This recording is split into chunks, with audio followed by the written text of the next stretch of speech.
सिंह राशीच्या माझ्या मित्रांना, मैत्रिणींना, भावांना, बहिणींना सांगणे माझं, भले तुमची रास सिंह आहे, पण आपली कामं आधी करा. मग दुसऱ्याची कामं करा, कारण दुसऱ्याची कामं करायला जातात तुमचं काम राहून जाते. जरा सिंहासारखं तिथे वागत जा. समजलं का? दुसऱ्याची कामं फोन आला की तुम्ही जातात, पण तुमचं काम राहिलंय ना, 10 कामं तुमची आहे. तर ते 10 कामं राहिलेत ना, ते पूर्ण करा, मग समोरच्याचं काम करायला जा. सिंहवाले डरकाळ्या फोडत फोडत बोंबलत फिरत जाऊ नका दुसऱ्याचे कामं करीत. आधी डरकाळी फोडा आणि स्वतःच काम करा, मग कसं सुख लाभल.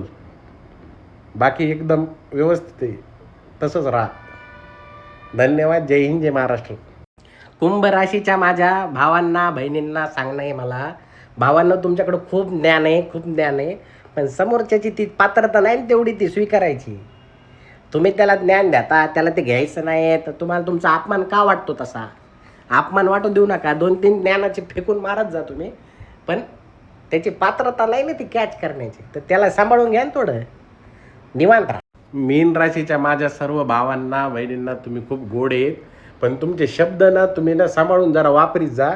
त्याचा अर्थाचा अनर्थ होते, त्याच्यामुळे समोरच्याचं दुःख होते. म्हणजे तुमचं कसं आहे, तुम्हाला स्टेटस ठेवायचं आहे वेगळ्यासाठी, आणि ते पाहतंय तिसरं, राग होतं चौथंच. उगं भांडणं मारे होत्यात. मीन राशीवाल्यांनी काहीच फांद्यात पडू नये कोणाला काही सांगण्याचं. काय आपलं काही समजत नाही कोणाला काही, आपण काय बोलतो ते. मीन राशीवाले थोडं आपलं नॉर्मल आहे, आपलं देवाशी कनेक्ट आहे आपला सरळ. हे माणसाशी बोलू नये, थोडं कमी करावं. आपलं सुखात लाईफ आहे, कशाला काय बोलायचं माणसांना, सामान्य माणसांना. मीन राशीवाले थोडे देवाशी कनेक्टेड आहेत.